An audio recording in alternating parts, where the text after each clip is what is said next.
Hello guys, I am Vaishali Kikan from Vaishali's e-learning and we are discussing physics. Now we are moving on to the next chapter, which is electricity. So today we are going to see the basic concepts of this chapter. We are going to build up the basic concept. We will see what are the various formulas in this chapter, what are the various laws, and then we will apply these formulas and laws on the sample problems. With the help of various sample problems, we are going to build up the basic concepts of this chapter. So let's start our discussion with the theoretical part first of all. Let's build up our concepts of this chapter.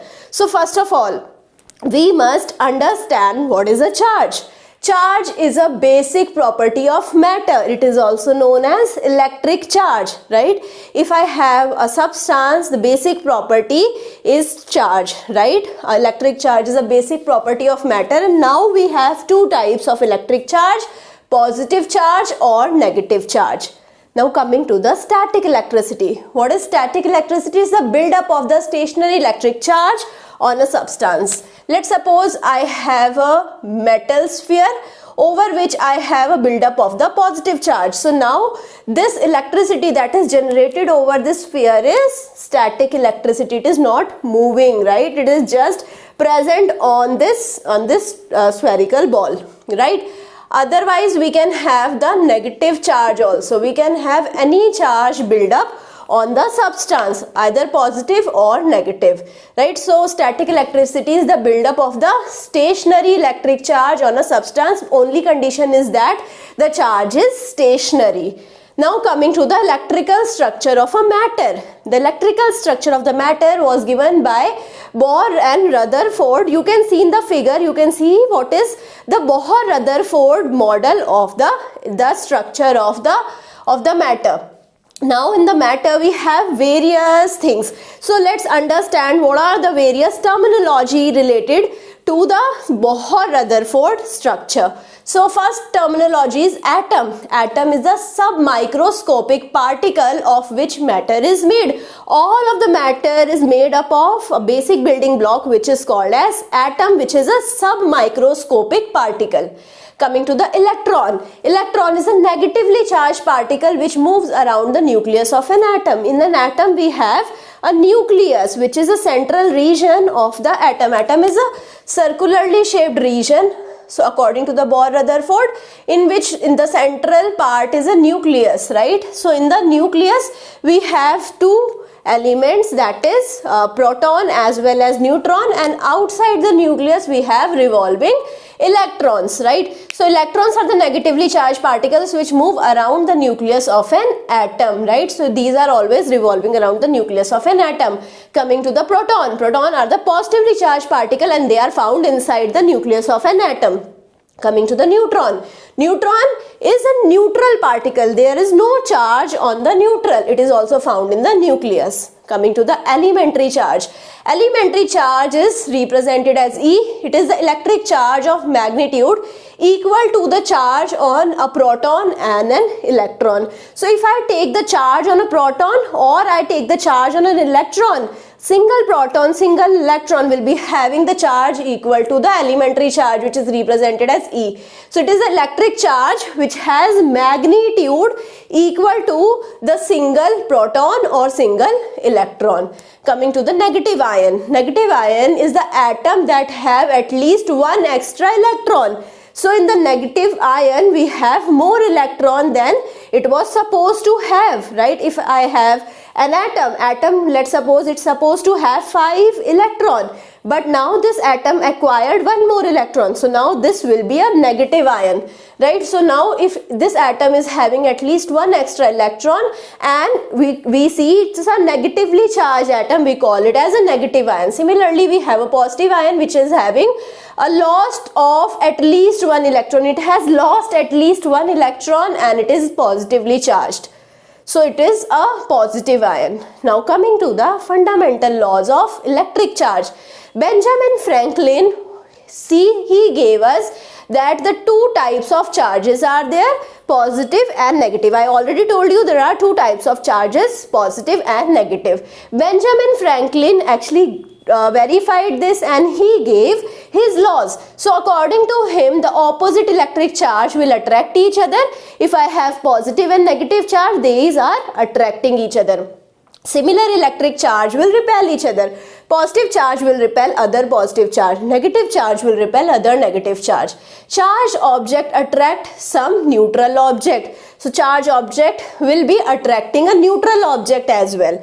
Right? Why? Because in the neutral object, the charge will be inducing some opposite kind of charge, and thus it will be attracting it. I will be telling you where when I will be talking about the charging by induction. How?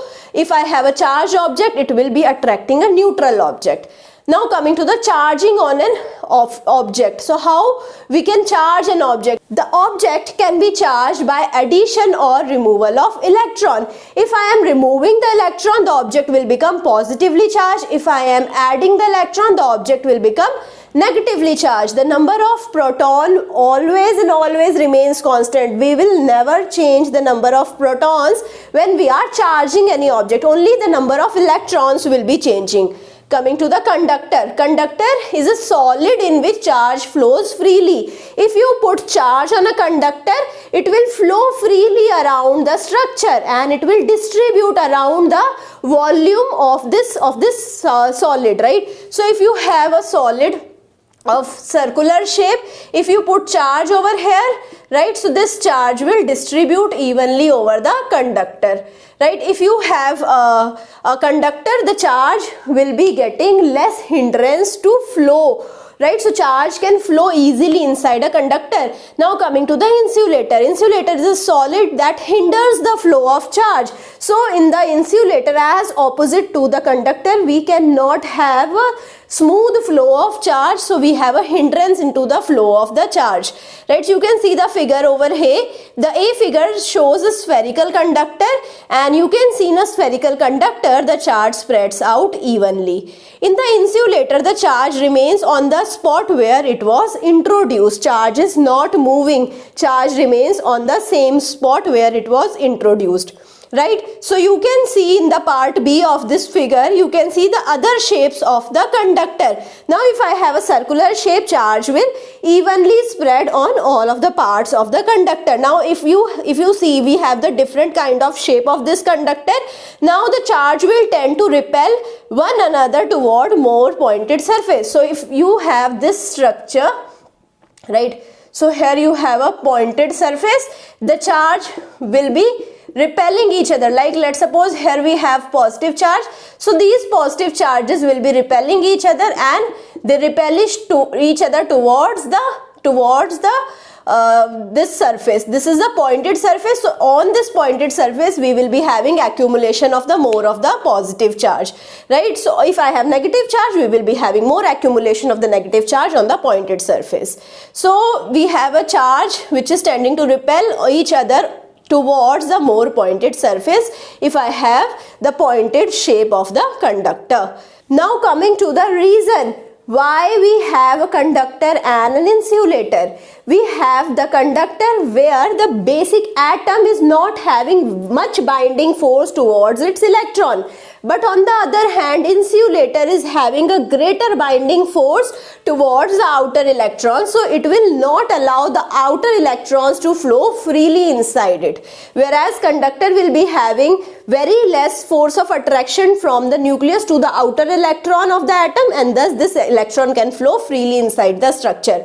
Some atoms exert more force on their electrons than the other. You can see the figure.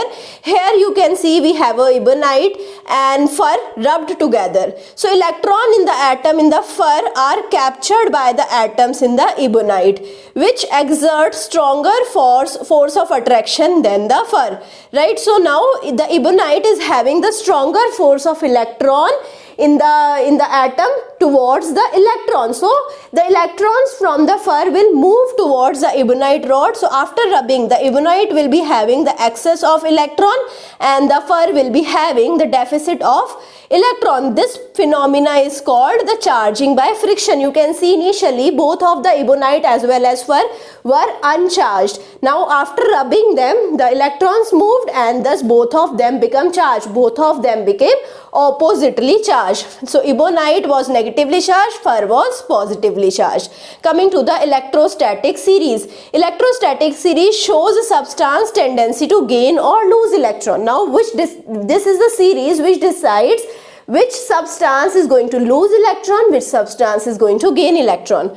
Coming to the electroscope. Electroscope is a device that is used to detect the presence of electric charge, and it also determines the charge sign, that is positive or negative. Electroscope is a instrument actually which is determining if the charge is present or not, or if present, what kind of charge it is. It's a positive charge or a negative charge.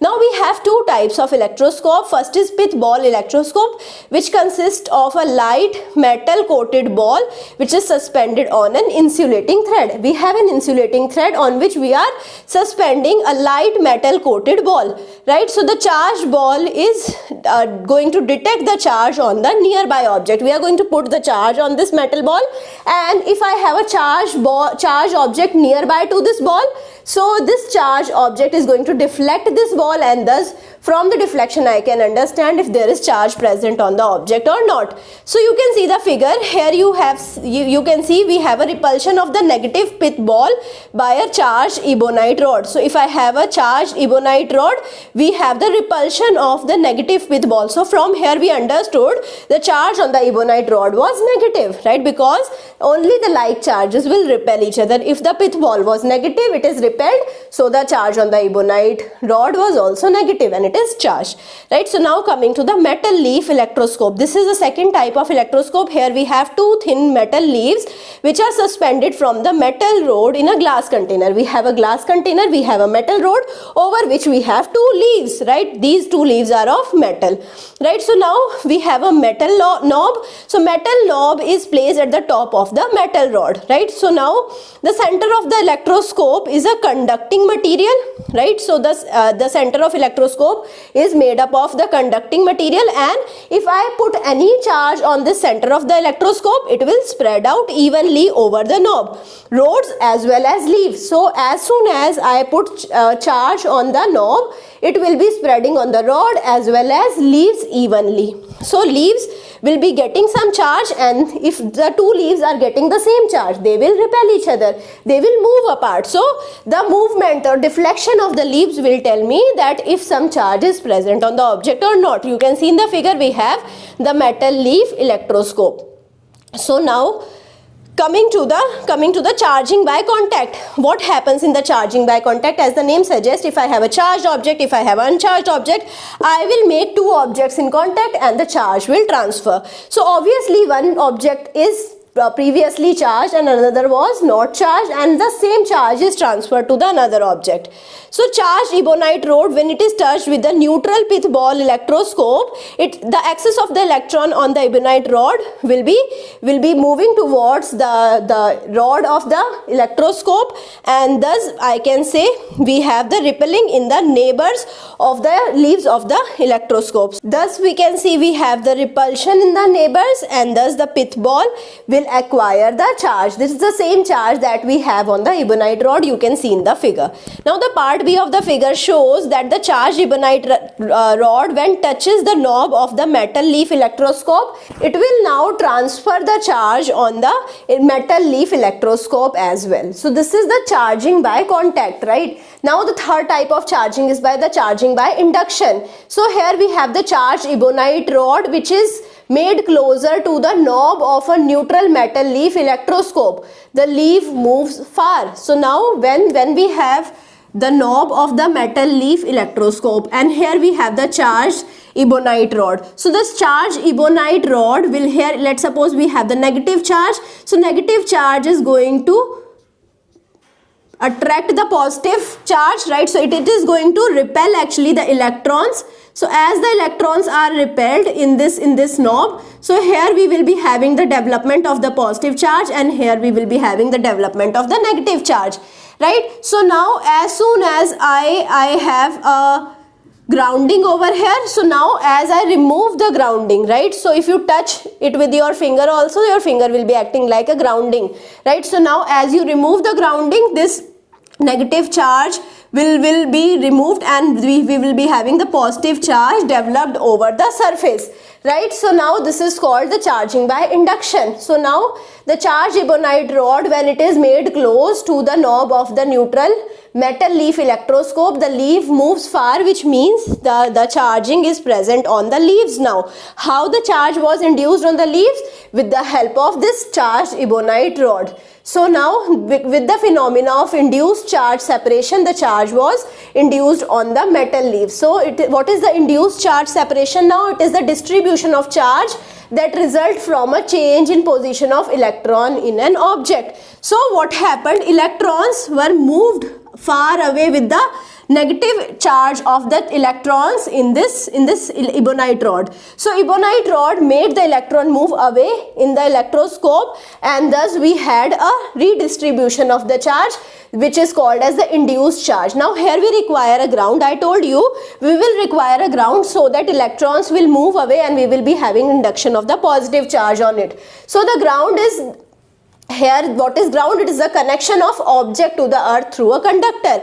Your finger will also act like a ground because your body will transmit the charge from the surface to the ground, right? So whenever we are connecting the body with the help of a conductor to the ground, this process is called grounding. Grounding is the connection of object to the earth through a conductor.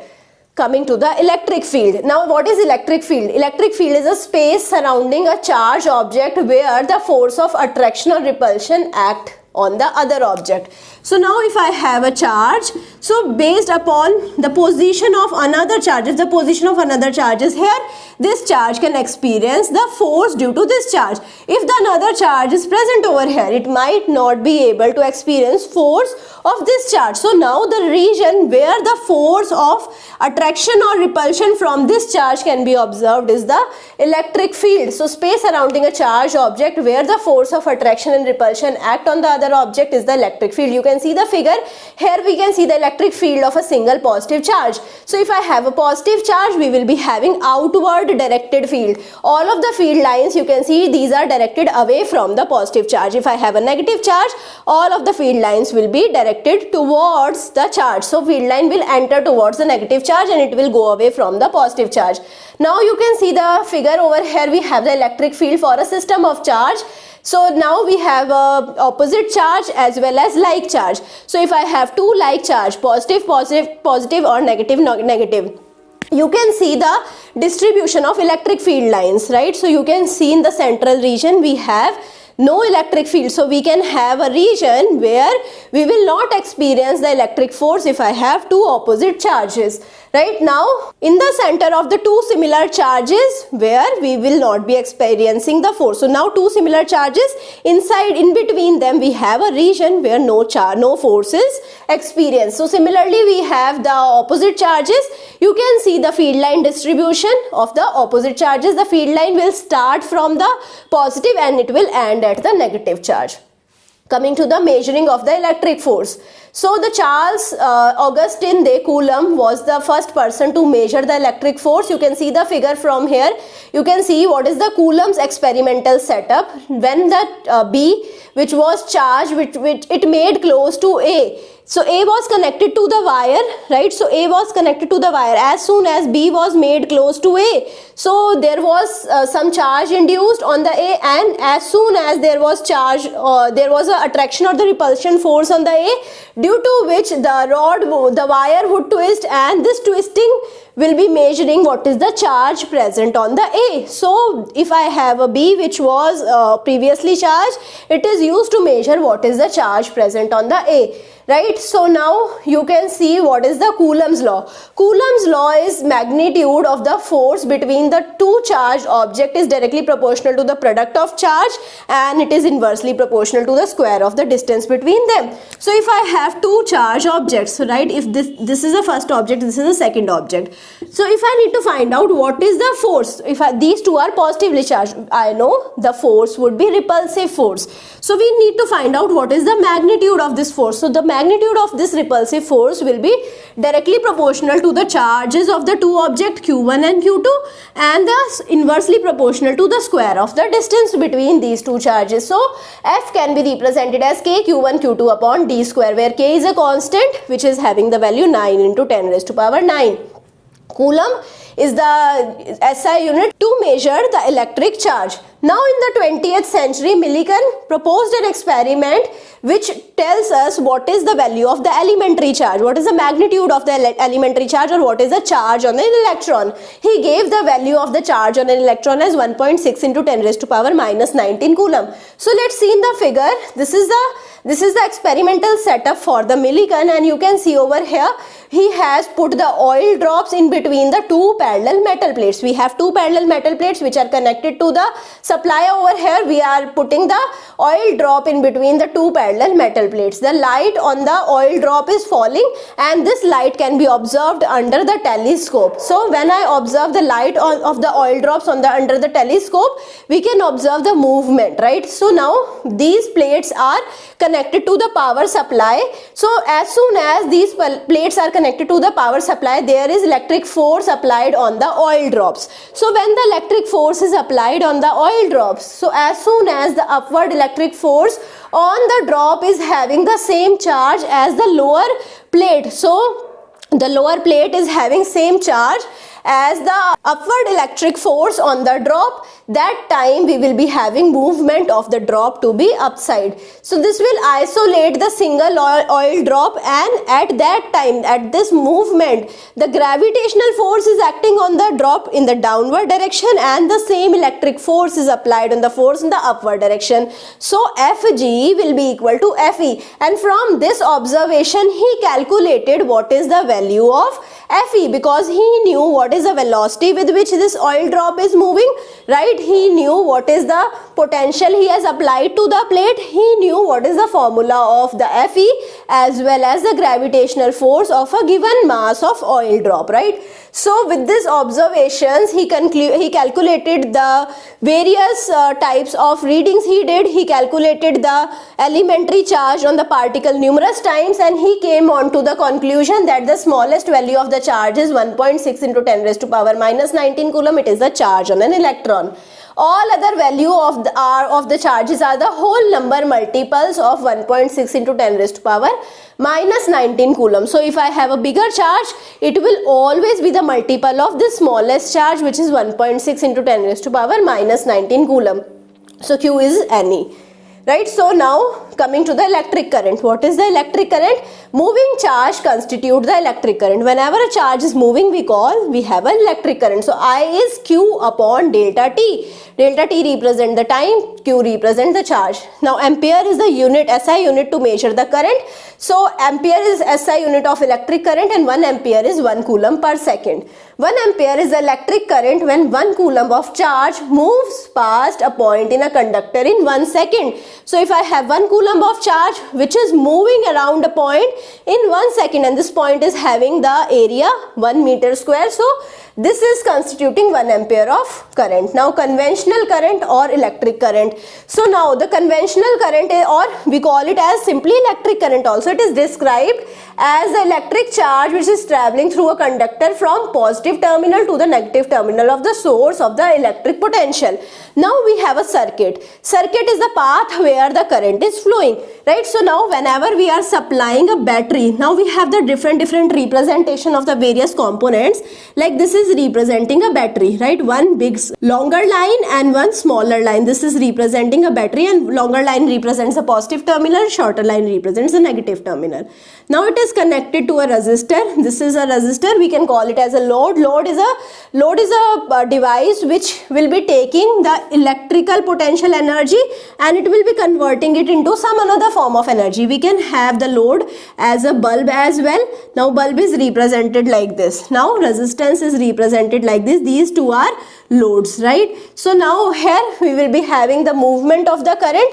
So if I have the positive terminal of the battery and the negative terminal of the battery, and the current is moving, the movement of the current is represented from the positive terminal to the negative terminal. This is the direction of the conventional current. So the direction of the conventional current or electric current is described as the electric current which is traveling through a conductor from the positive terminal to the negative terminal of the source of electric potential. Source is the battery which is supplying the electrons or supplying the energy, electrical energy to the system, right?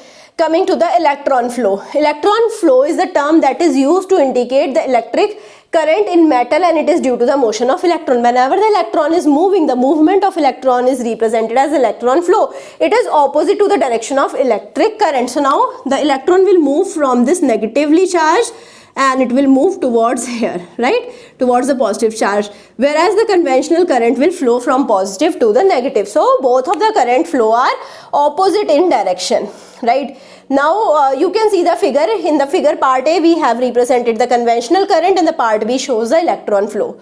Coming to the various terminology, direct current is represented as DC. It is the charge flow in a particular direction only. If the charge is flowing in a particular direction, like here, the charge is flowing in this direction only, right? So that time the current is flowing in this direction, electron is flowing in this direction. The direction of electron flow is not changed. So this is the direct current. Alternating current is a current where the charge periodically reverse direction. After some instant of time, the direction of negative charge will be reversed. The direction of positive charge will also be reversed. This will happen in the periodic manner at a very small instant of time, right? So this is called as AC. Now coming to the ammeter. Ammeter is a device that measures the amount of electric current in a circuit. Ammeter is a device or instrument that measures how much current is present in this circuit, that is ammeter. Now we are connecting ammeter in series. What is series circuit? Series circuit is a circuit where we have only one direction of flow of the current. We will talk about it later as well. So this is the current, it will be having only one path, so it is a series circuit. So now ammeter is connected in series. Now coming to the electric potential difference, which is represented as V. It is the amount of work that is required per unit charge to move a positive charge from one point to another in an electric field. So electric potential difference is the amount of work that we are doing to move electric charge from one point to another point inside an electric field.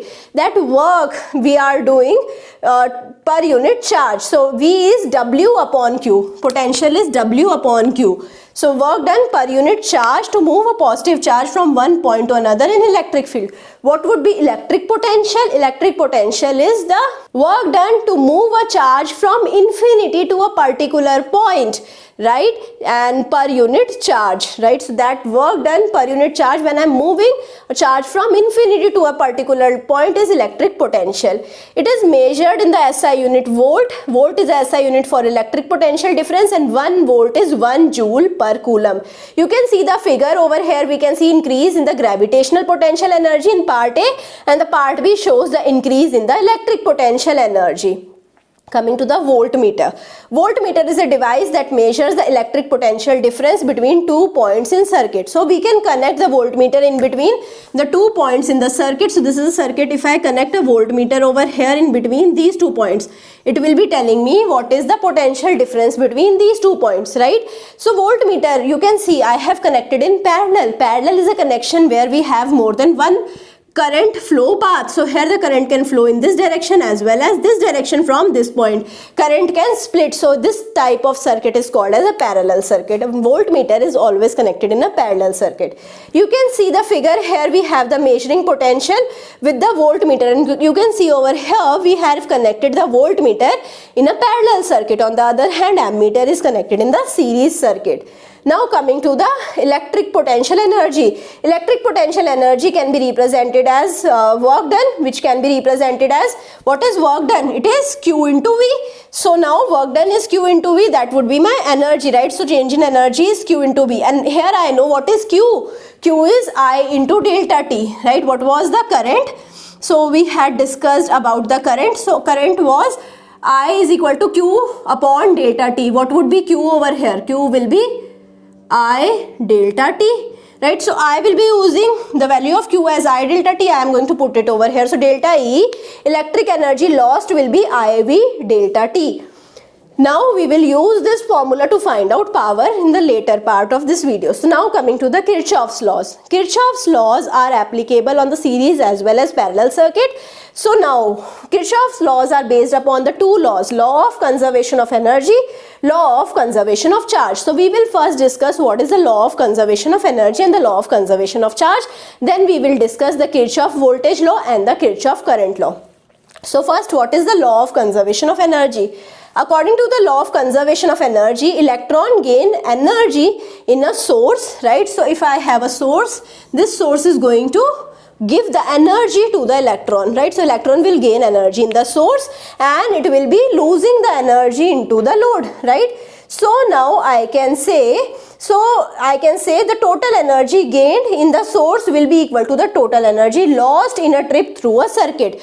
Total energy that it has gained in a circuit will be equal to the total energy that it has lost, right, from a source as well as load, right? So now coming to the law of conservation of charge. According to the law of conservation of charge, electric charge can neither be created nor it could be lost anywhere in the circuit, right? So if I have a charge is just moving, right? It will transfer from one location to another, nor it can accumulate at a single point in a circuit. So if I have a conductor, in the conductor, if the circuit is there, so the charge will move, it can never get accumulated at a particular surface. Coming to the KVL. KVL shows the Kirchhoff's voltage law. According to the KVL, around a complete path through the electric circuit, sum of the increase in electric potential is equal to sum of the decrease in electric potential. So around a closed path in the electric circuit, the sum of the increase in electric potential will be equal to the sum of the decrease in the electric potential. How much potential increase is there? Potential increase would be there through the various sources and potential decrease would be there at the various loads. Like if I have a bulb, if I have a resistor, at bulb resistor we will be having potential decrease. If I have some batteries, at all of the batteries we will be having potential increase. All of the potential increase will be equal to the all of the potential decrease in a given circuit. This is the KVL. Coming to the KCL. What is KCL? It is the Kirchhoff's current law, according to which at any junction point in an electric circuit, the total electric current into the junction is equal to total electric current outside the junction. So if I have any junction point, right, so the junction point is there, right? So now I will show you what is a junction point. This is a junction point, right? So now at this junction point, the total current in will be equal to the total current out. So this is my I1, this is my I2, I3, I4. So I1 will be equal to I2 plus I3 plus I4 in this case. So total current in will be equal to the total current out. So total current into the junction is equal to total electric current outside. So if I see this junction, inside the junction I have just I1, outside it we have I2, I3 and I4. So this is how I can make an equation according to KCL. Coming to the resistance. Resistance is the opposition to the flow of the charge. The opposition that a substance is giving, obviously conductors will give lesser opposition, conductors will be having lower resistance. The inductors will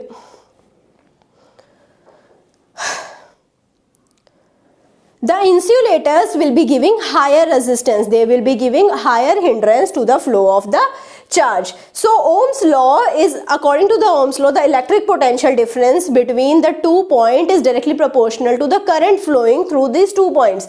So I can say V is directly proportional to I and V upon I is a constant which is called as R, which is the resistance. Now R is equal to, the resistance is equal to rho L upon A. Rho is the resistivity, L is the length of the region or the wire and A is the cross section area, right? So now Ohm's law states that V is directly proportional to I, which states V is equal to IR and V upon I is equal to R. Now in the series and the parallel circuit we have the different values of the computation of resistance. So now if I have a series circuit, if I have two resistances connected like this, so this is my series circuit, right? Only one current flow path is there. So the resistance, the series resistance we can simply find out as Rs is equal to R1 plus R2 plus R3 and so on. Now if I have the parallel resistance, if I have a parallel circuit, so one resistance is like this, another resistance is like this. So these are my two parallel resistances. So here I can find out 1 upon Rp. The parallel resistance is represented as Rp. 1 upon Rp is the summation of 1 upon R1, 1 upon R2, 1 upon R3 and so on. So now coming to the last concept, that is the power in the electric circuit. What is the power? Power is the rate at which the energy is used or energy is supplied in the electric circuit. So delta E was the energy, it was VI delta T. What is the rate? Rate would be delta E upon delta T. That is my power. Power is delta E upon delta T. VI delta T upon delta T will be giving me power as VI. We can represent VI as V square upon R as well as I square upon R with the help of the Ohm's law. Right? So now we have the different formulas of power, that is VI, V square upon R, I square upon R. Based upon the given question, we will use different formulas, and you can see that in the question part, sample problem part of this video. Now coming to the unit of power. Unit of the power is volt ampere, right? Because voltage is measured in the volt, current is measured in ampere. Volt is represented as joule per coulomb and ampere is represented as coulomb per second. Current is charge per unit time, coulomb per second. Or volt is represented as work done per unit charge, so joule per coulomb. So coulomb and coulomb will get cancelled out and we will get joule per second. Joule per second is watt. So the power's unit is watt. I hope you understood all of the things. Now moving on to the sample problems for this theoretical part of the electricity chapter.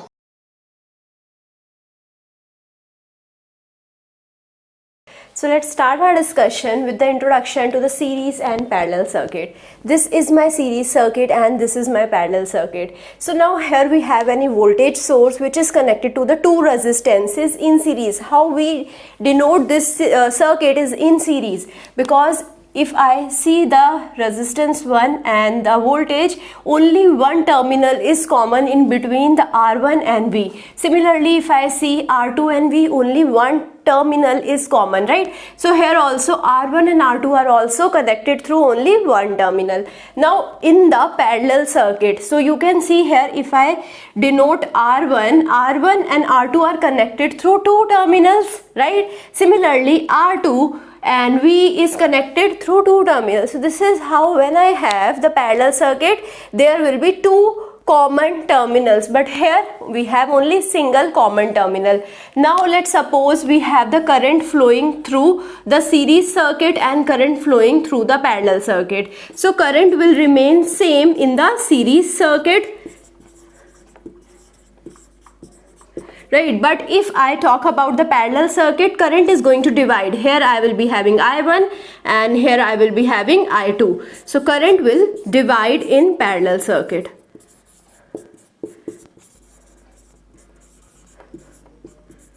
So now what will remain same? Here the potential difference between the all branches will remain same in the parallel circuit, but the potential difference for the R1 and R2 will differ, right? Potential drop across the different components in the series circuit will be different, whereas the potential drop across the parallel sides will be same. So all parallel components will be having same potential drop. So this is how we can differentiate between series and parallel circuit. Now coming to the first problem for the day, how many electrons have been removed from a positively charged pith ball electroscope if it has a charge of 7.5 into 10 raised to power minus 11 coulomb. Total charge is given. We know what is the charge on one electron. E is equal to 1.6 into 10 raised to power minus 19, and we know the formula, total charge is equal to N times E. So now here let's put the value of total charge, which is 7.5 into 10 raised to power minus 11 is equal to N times 1.6 into 10 raised to power minus 19. So N will be equal to 7.5 into 10 raised to power minus 11 upon 1.6 into 10 raised to power minus 19, right? So when you divide these two, you are going to get 4.7 into 10 raised to power 8, right? So this is how you can calculate the total number of electrons. Now coming to the next problem, it states calculate the current in an electric toaster if it takes 9 into 10 raised to power 2 coulomb of charge to toast 2 slices of bread in 1.5 minute. So time is here given in minute. First of all, we are going to convert the time into seconds. So it will be equal to 90 seconds, right? So we can represent it as 9 into 10 seconds, and the total charge is also given 9 into 10 raised to power 2. So I know current is charge per unit time. So now I can represent the current. It is charge, which is 9 into 10 raised to power 2 coulomb, upon time, which is 9 into 10 raised to power 1 second, right? So it will be equal to 10 ampere. This would be my current. Now coming to the next question, a light bulb with a current of 0.8 ampere is left burning for 25 minutes. How much electric charge passes through the filament of the bulb? So we need to find out here the total charge, right? So now the time is given. Again the time is in minute. First of all, we are going to convert it into the second. We are going to multiply it with 60. So 25 minute will be equal to 1.5 into 10 raised to power 3 second. The total current is given, which is 0.8 ampere. Now we need to find out Q. Q will be equal to I into delta T. So this is how we have the formula of I. I is equal to Q upon delta T. So if I take delta T this side, Q will be equal to I into delta T. So now Q will be equal to, what is I? 0.8 into 1.5 into 10 raised to power 3 ampere second, right? So, or we can represent it as coulomb.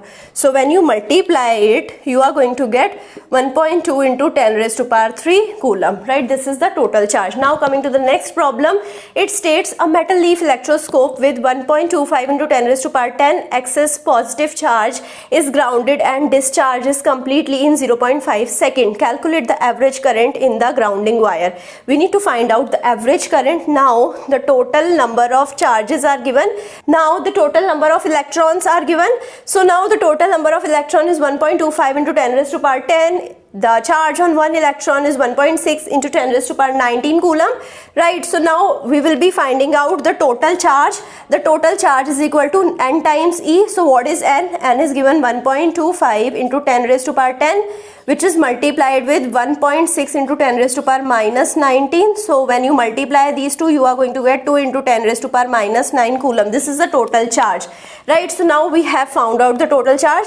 Now we have to find out the average current, which is a charge per unit time. The time is given, which is 0.5 second, and charge I have found out. So 2 into 10 raised to power minus 9 divided by 0.5, which is equal to 4 into 10 raised to power minus 9 ampere. This is the average current. So let's start our discussion with the problem number 1, which states a 12 volt car battery supplies 1 into 10 raised to power 3 of charge to the starting motor. How much energy is used to start the car? Right, so what potential is given in the volt, which is 12 volt, charge is given 1 into 10 raised to power 3 or 1000 coulomb. So we need to have the energy delta E is equal to charge into the potential, right? We know this formula, so now we need to find out delta E. We need to multiply the charge, which is 1000 coulomb, multiplied with 12 volt. So we will be having 1.2 into 10 raised to power 4 joule of energy is required to start the car. Right, now moving on to the next problem, it states if a current of 10 ampere takes 3 into 10 raised to power 2 seconds to boil a kettle of water requiring 3.6 into 10 raised to power 5 joule of energy, what is the potential difference or voltage across the kettle? Now here we have to find out the potential difference. We know this formula, delta E is equal to Q into V, right? So now I need to find out the potential difference. I will be taking charge here in the denominator. So V is equal to delta E upon charge, right? So charge can be represented as current into time dt, right? So I can use this formula. I can write V is equal to delta E upon I into dt. So now we know I, which is 10 ampere. We know delta t, it is also given 3 into 10 raised to power 2 second. Delta E is also given 3.6 into 10 raised to power 5. So now we can find out V, which is 3.6 into 10 raised to power 5 upon, now delta t is 3 into 10 raised to power 2 multiplied with 10. So when you compute, it will come out to be 1.2 into 10 raised to power 2 volt. So this is how you can find out the final voltage or potential difference. Coming to the next question, here also we have to find out the potential difference V2 in the given figure. We are going to apply the KVL. So you have to understand how we apply the KVL. So you can write the polarity here. This is the positive charge of the battery, right? Positive terminal of the battery. This is the negative terminal, right? So now in the resistances, the negative is represented close to the negative, right, and positive away from the negative, right? So again here negative, here positive, here close to the positive I will be representing positive. This is the drop across the resistance, so drop will be in the same manner, right? So in close to the positive I will be having positive. So how I am going to represent the KVL in this circuit? I can start from here. So what is coming here? The positive is coming, so this is V0. So I can represent positive sign with V0, right? Now I will move in the circuit. What is coming? Negative sign is coming. and this is my V1, so I will be having minus V1. Then again negative sign is coming, then we have V2. Again negative sign is coming, then we have V3. So this is how we can represent the KVL. So now I can take V1, V2, V3 this side, and I can represent KVL as V0 is equal to V1 plus V2 plus V3, or I have to find out V2. So I will be taking V1 and V3 this side. So V2 is equal to V0 minus V1 minus V3. So V2 will be equal to V0 is given 2.4 into 10 raised to power 2 volt minus 80 volt minus 60 volt. So when you compute, it will come out to be equal to 1 into 10 raised to power 2 volt. So this is my potential drop across the resistance 2 or V2. Now coming to the next question, calculate the electric current I3 in the given circuit. Here, because we have to find out the electric current, and here you can see at this point the current is going to divide, and we are going to use the KCL. The current I0 is coming from here, and it is dividing into I1, I2 and I3. So I0 can be represented as summation of I1, I2 and I3. This I0 only is going to divide into 3 currents. So I0 is equal to I1 plus I2 plus I3. What we have to find out? We have to find out I3. So I0, I1 and I2 is given. So let's put their value. 12.5 minus 2.5 minus what is I2? 4 ampere. So when you compute it, it will come out to be equal to 6 ampere. So let's start our discussion with the first problem, which states what is the potential difference across a toaster of resistance 13.8 ohm when the current through it is 8.7 ampere, right? We all know what is the Ohm's law. According to the Ohm's law, V is equal to IR, right? So V is here the potential difference, I is the current and R is the resistance. R is given, I is given, and we can easily find out V. So V will be equal to 8.7 ampere multiplied with 13.8 ohm, right? So when you multiply this, you are going to get 1.2 into 10 raised to power 2 volt. So this is how simply with the help of Ohm's law you can find out the potential difference. Now moving on to the next problem, which states what is the equivalent resistance in series circuit containing a 16 ohm light bulb, a 27 ohm heater and a 12 ohm motor. So all of them are connected in series, and we know in the series circuit the total resistance in the series is the summation of all of the resistances. So Rs is equal to R1 plus R2 plus R3. R1 is given, R2 is given and R3 is given. So let's put the value of R1 16 plus R2 is 27 plus R3 is 12. So when you add all of them, you are going to get 55 ohm. So I hope you understood this. This was again a very simple question. Now coming to a question on the parallel connection of the resistor. Find the equivalent resistance when a 4 ohm bulb and an 8 ohm bulb are connected in parallel. So when the two bulbs are connected in parallel, the equivalent resistance is 1 upon Rp, which is the parallel resistance, is equal to 1 upon R1 plus 1 upon R2. R1 and R2 is given, so 1 upon Rp will be equal to 1 upon 8 plus 1 upon 4, right? So you can calculate this. 1 upon Rp will be equal to 1 upon 8, 1 plus 2. So it will be equal to 8 upon 2 plus 3.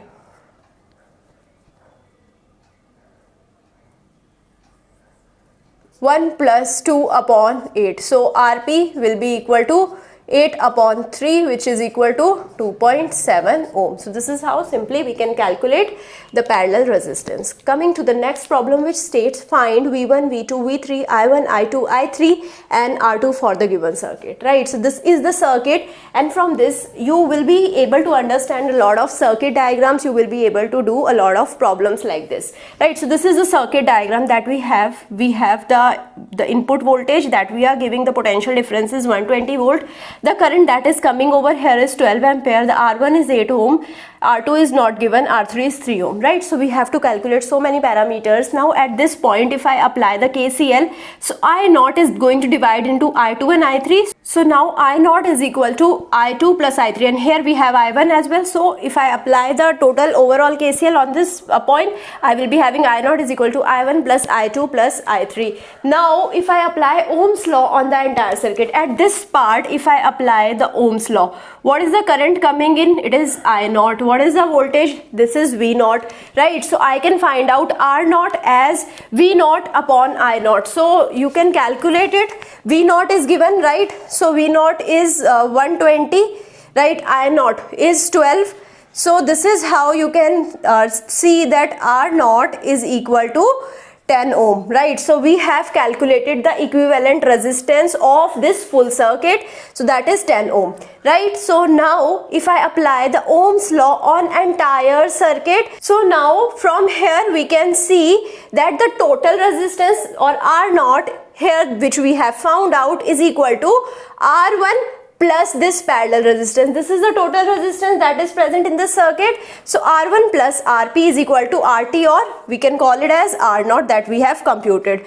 So RP is equal to R0 minus R1. What is R0? R0 we have computed, it is 10 ohm and R1 is 8. So RP is equal to 2 ohm. So now here we have calculated what is RP. Now we know what is R3, and from here in this equation we can calculate the R2, because R2 and R3 are in parallel, and RP we have calculated 2 ohm. Now we can put them in the parallel, and 1 upon RP is equal to 1 upon R2 plus 1 upon R3. So 1 upon 2 is equal to 1 upon R2 plus 1 upon 3. So now we can simplify this. So 1 upon 2 minus 1 upon 3 is equal to 1 upon R2. So now from here 3 minus 2 upon 6 will be equal to 1 upon R2. So now if you calculated 3 minus 2 is 1. So 1 upon 6 is equal to 1 upon R. From here I can say R is equal to 6 ohm. So this is my R2. So now we have calculated the R2, right? So now the V output is equal to V1 plus V2, right? So this is the V1, which is the voltage drop across the R1. V2 is the voltage drop across the R2, right? If I am considering this circuit, so V0 is equal to V1 plus V2, right? So this is just the KVL. So what is V0? It is 120 volt. It is equal to V1. So now what is V1? For V1 we have to see what is I1. I1 is equal to 12 and R1 is equal to 8. So V1 will be equal to I1 R1 plus V2, right? So similarly, if I apply the KCL in the bigger circuit, so here V0 is equal to V1 plus V3. So V0 is again 120, and now V1 is again I1 R1 plus V3, right? So now you can do the computation. 120 is equal to I1 is 12 into 8 plus V2. So now 120 minus 12 into 8, you are going to get V2 is equal to 24 volt. Now here also you are going to get the V3 as same, 120 minus I1 R1. So V3 is also 24 volts. So now we have calculated I2, we have calculated V1, V2. Now I1 is the same current which is flowing through this circuit. So I1 we have already seen it was equal to 12 ampere. We have used it over here. So I1 will be equal to 12 ampere because it is equal to I0, which is the series current. Now coming to the next part, I2. I2 will be equal to V2 upon R2. We are just using the Ohm's law. So now I2 is the current flowing over here. We know the voltage across this resistance and we know the resistance value as well. So now V2 is equal to 24 volt and R2 we had computed, R2 is 6. So now V2 will be equal to, I2 will be equal to 4 ampere, right? So this is in ampere. Now coming to the I3, I3 will be equal to V3 upon R3. V3 is 24, and now what is I3? It was given 3, so it will be equal to 8 ampere. So this is how we can compute all of the parameters for the given circuit.